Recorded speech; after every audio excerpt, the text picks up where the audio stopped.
नमस्कार, आप देखना शुरू कर चुके हैं आखिर प्रहरी न्यूज और मैं आपका मिथिलेश मिश्रा। यह घटना मोकामा के पूर्व विधायक अनंत सिंह के लिए महत्वपूर्ण मोड़ साबित हो सकती है। उनकी छवि जो कभी इलाके में एक दबंग नेता के रूप में स्थापित थी, अब सवालों के घेरे में आ गई है। अनंत सिंह, जिन्हें छोटे सरकार के नाम से जाना जाता है, कि समर्थक और सोनू मोनू गैंग के बीच हुई इस फायरिंग ने इलाके में तनाव बढ़ा दिया है। नौरंग जलालपुर गांव में हुई इस घटना ने सभी को चौंका दिया। अनंत सिंह जब गांव पहुंचे तो उन्होंने देखा कि एक दबंग ने एक घर में ताला लगा रखा था, जो स्थानीय लोगों के लिए परेशानी का कारण बन रहा था। उनके दौरे के दौरान अचानक गोलियों की तरतराहट गूंज उठी। यह स्पष्ट था कि यह कोई साधारण घटना नहीं थी, बल्कि एक संगठित हमले का हिस्सा था। पुलिस ने तुरंत कार्रवाई करते हुए नौरंगा गांव की छावनी में तब्दील कर दिया। बाढ़ के डीएसपी राकेश कुमार ने मौके पर पहुंचकर स्थिति का जायजा लिया और स्थिति को नियंत्रण करने के लिए अतिरिक्त बल की तैनाती की। उन्होंने बताया कि गोलीबारी सोनू मोनू गैंग के सदस्य द्वारा की गई थी, जो कि अनंत सिंह के खिलाफ थे।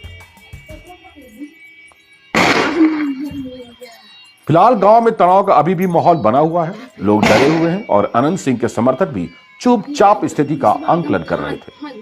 यह स्पष्ट था कि अनंत सिंह की राजनीतिक ताकत अब पहले जैसे नहीं रही। उनके खिलाफ खुलकर उठने वाले गैंग के सदस्यों ने यह संकेत दे दिया था कि अब इलाके में उनकी सत्ता की चुनौती दी जा रही है। क्या घटना हुई आपके साथ है? यहाँ पर 10-15 लोग आए एकदम बिगने 6 बजे। तो लोग के हम बोले कि लोग काहे के लिए आए हैं, तब बोले कि हमारा घर में ताला लगा दिलक है, हमरा के भगा दिलक घर से, इतना रुपया मांगे। हम रुपया कहाँ से लेंगे? हम कहेंगे ठीक है, हमें थाना तो चल जाओ, डीएसपी साहब से जाकर मिल ले। गया थाना मिलने के लिए तो मिला नहीं मिला, जो न्यूज को मोबाइल नंबर हम लिए नहीं, हमको नहीं पता लगा। तो गांव में हम लगाए फोन, तो कहा कि जैसे कुंजी ताला है, 4 घंटा के बाद हम लगाए कि जैसे ताला कुंजी है और उसी ताला कुंजी लगल है, कोई परिवर्तन यहाँ नहीं हुआ है। हम कि चलो कुल के ताला कुंजी खोल देंगे, अपना अपना घर में रहेगा। तो हम चल गए, जाकर ताला कुंजी खोल दिए। तो मन में हुआ कि सोनू मोनू को कह दे चल के कि ऐसा गलती काहे करता है, तुम पहले गंगा जी के समूचे खेत खन दिया है, तो वहां तक जो घाट नहाने के लिए तुम वहां नहीं छोड़ा। मनमानी करते गया। अब घर हेल हेल के तो पैसा मांगता है। दांत कुमार लड़की को उखाड़ दिया, बूढ़ी को उखाड़ दिया, मैंने जीना धिकार के लिए तुम आदमी के। तो हमको काहे बनाया है? हम जनता को भगवान बोलते हैं। अब भगवान को कोई मारते रहे, घर से भगैले रहे, तब सब विधायक हम नहीं रहेंगे तो ये काम हम करेंगे। जुलूम होगा और साथ हम रहेंगे। तो आप पहुंचे दादा, तो फिर क्या हुआ वहां पर? तो हम 2 आदमी कहे कि देखो सोनू मोनू है घर में, देखने के लिए गया। वो न सब भागे लगा, गोली उसको गर्दन में यहाँ लग गया, कंधा में। और हम लोग को जो आदमी था इसको बचाने के लिए दौड़ गया। और कुछ अनहूस से छूटा, कुछ अनहूस से छूटा, लेकिन हमें रोड पर से जैसे जैसे कहानी वहां बंद हो गया था। फिर हम लोग के गाड़ी में बैठ के मतलब डायरेक्ट हमला कर दिया गया। हाँ, तो आपने कहने के लिए ना कि आपको विधायक जी बुलाने के लिए आए हैं, चलिए जी मिल के बताइए काहे से करते हैं, बस गोली चला दिया। तो आपकी तरफ से सुरक्षा में फायरिंग की गई अपनी जान को बचाने के लिए? नहीं, हमें तो रोडे पर रह गए, लेकिन जो 2 आदमी को रगेद रहा था बचाने के लिए दौड़ भी करेगा जब रहेगा से। जो आदमी साथ में जिसको भेजे लाने के लिए उसको कोई मारे लगेगा तो आदमी रुकेगा, बचाने के लिए जाएगा। बस ये हुआ है। तो क्या लगता है सर, ऐसे में पुलिस से क्या गुहार होगा आपका? पुलिस पर कोई गुहार नहीं होगा। हम इतना जरूर कहेंगे, कितना समय लेके जाएंगे तो कैसे होगा? कुछ चीज का घर लूट के लेकर चल जाता है, मोबाइल के युग है। पुलिस के कहते हैं कि हमको अभी अथी दीजिए लिख के।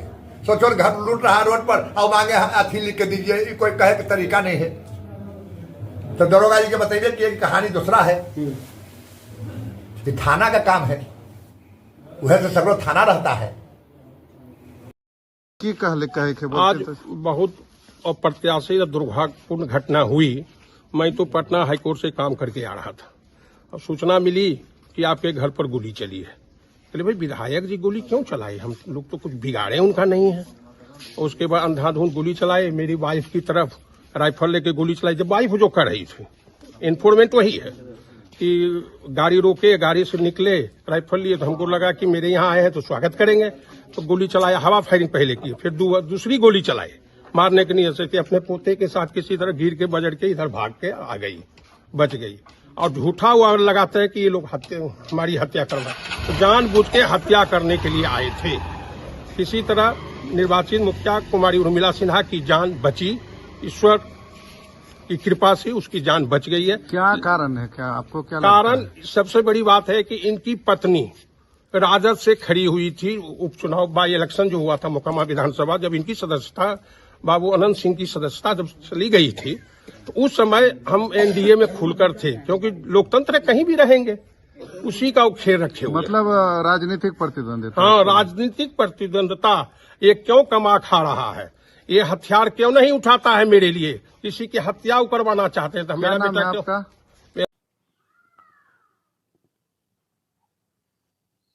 इस वारदात ने यह भी दिखा दिया कि कैसे राजनीति और अपराध का गहरा संबंध होता है। अनंत सिंह को अब यह समझना होगा कि उनके पुराने तरीके अब काम नहीं करने वाले हैं। उन्हें अपने समर्थकों के साथ मिलकर एक नई रणनीति बनानी होगी, ताकि वे फिर से अपने इलाके में अपनी खोई हुई सत्ता को या शक्ति को पुनः स्थापित कर सके। गांव में पुलिस की तैनाती और तनावपूर्ण स्थिति के बीच यह देखना होगा कि अनंत सिंह आगे यह क्या कदम उठाते हैं और क्या वे इस चुनौती को हासिल कर पाते हैं। ये है एपी न्यूज नेटवर्क और आप देख रहे हैं आखिर प्रहरी, खबरों की पड़ताल तह तक।